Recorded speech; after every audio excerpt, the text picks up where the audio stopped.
think I get the question, and I'll sit down if everybody can see me all right.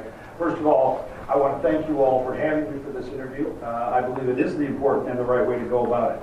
Number one, I'm a husband and a father. That's who I am. Now, that in and of itself doesn't qualify me for the job, but it has given me a unique perspective in terms of what it takes, what the values of the people in this community are. I understand that. I live it every single day.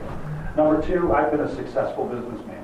I know what it takes to create jobs. I know what it means to meet payrolls. I know what it means to have to pay your taxes on time. Now, I'm not a big corporate CEO.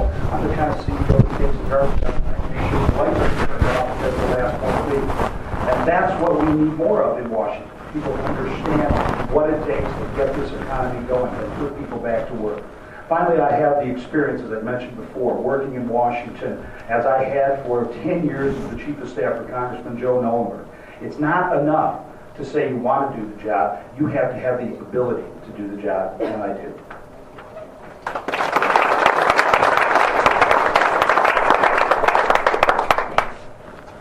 Okay, our second question is, and I'll start with Paul. Thinking of the different professional jobs you have held, what achievement are you most proud of?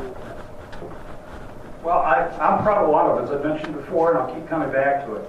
In 1995, after the Republican Party had taken over Congress, I had worked to help craft and to be part of the effort that created the Contract for America. And that was an important step. Rolled up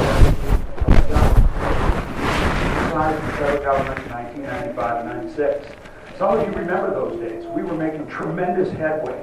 Now, we had Bill Clinton in the White House, but we still made progress. In fact, we brought Bill Clinton back to where we were, like welfare reform and a variety of different issues. It was because we stood to our principles, we held our ground, and we got things done. I've had a lot of achievements over my life. I'm very proud of having started my business. I'm very proud of having put people to work, and I know that that's what we need more of in Washington today.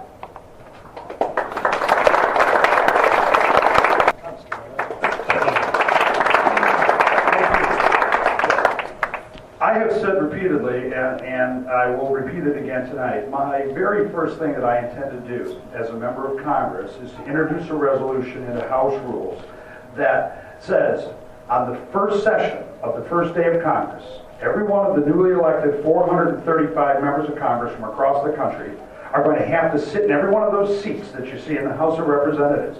And they're going to have to sit there, and they're going to have to listen to a reading of the U.S. Constitution from start to finish.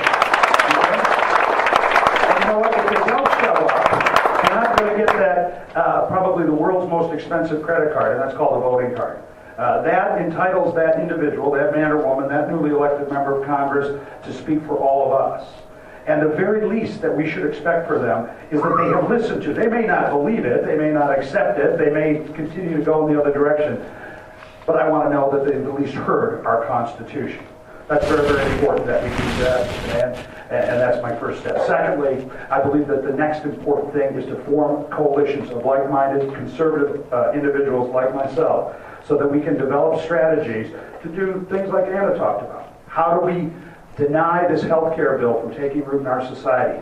By choking it off at the money. Okay? Again, working on that appropriations process is exactly what we need to make sure it doesn't get into our society.